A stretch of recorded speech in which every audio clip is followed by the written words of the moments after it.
각종 의혹이 무성했던 오대양 사건에 대한 검찰의 수사가 그 의혹들을 명쾌히 해명하지 못하고 사실상 종결됐습니다. 오대양 암매장 사건 범인들의 집단 자수로 인해 4년 만에 다시 표면화된 오대양 사건을 전면 재수해온 대전지방검찰청은 어제 집단 자수의 대우로 지목되어 온 최모 유병원 사장 등을 구속 기소하고 최종 수사 결과를 발표했습니다. 대전지방검찰청은 어제 오후 송종의 검사장이 발표한 종합수사 결과를 통해서 유병원 사장 등은 지난 82년 8월부터 84년 6월까지 구원파 신도 등을 상대로 높은 이자와 종교적 구원을 미끼로 모두 11억 9천여만 원을 빌린 뒤 갚지 않아서 상습 사기 혐의를 적용 기소하고 이 사건을 위해 편성됐던 특별수사반을 해체한다고 밝혔습니다. 검찰은 그러나 오대양의 사체 행방과 유씨의 사기 행각 등 의혹이 남아있는 부분에 대해서는 계속 수사하고 송재화 등 수배자를 검거하는 데 총력을 기울이겠다고 밝혔습니다.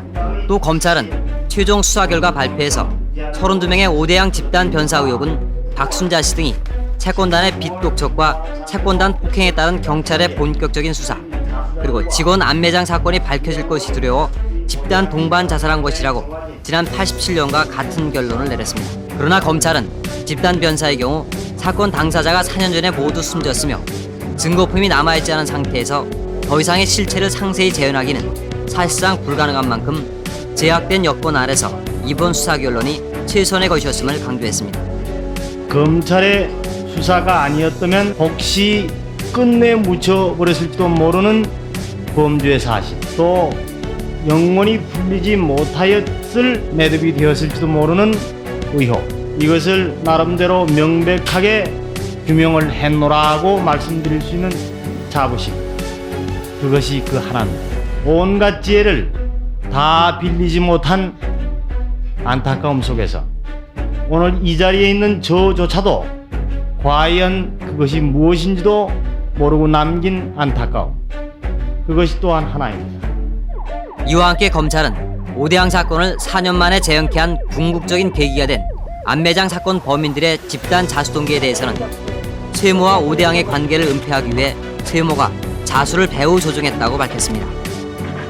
또 100억 원에 이르는 사체의 행방에 대해서는 현재로서는 사용처를 확인할 수 없으며 그중 상당 부분이 높은 사체 이자와 유병원 씨에게 넘어간 것으로 보이지만 자료가 없어 입증할 수는 없다고 밝혔습니다.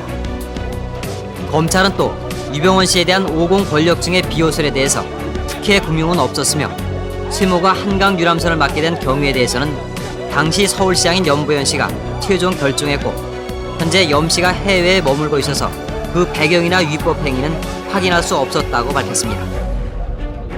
결국 오대양 사건에 대한 전면 재수사가 40여일 동안 진행되면서 검찰은 유병원 씨를 전격 구속하는 성과를 거두기도 했으나 오대양에 얽힌 각종 의혹을 명쾌히 파헤치지 못해 아쉬움을 남겼습니다.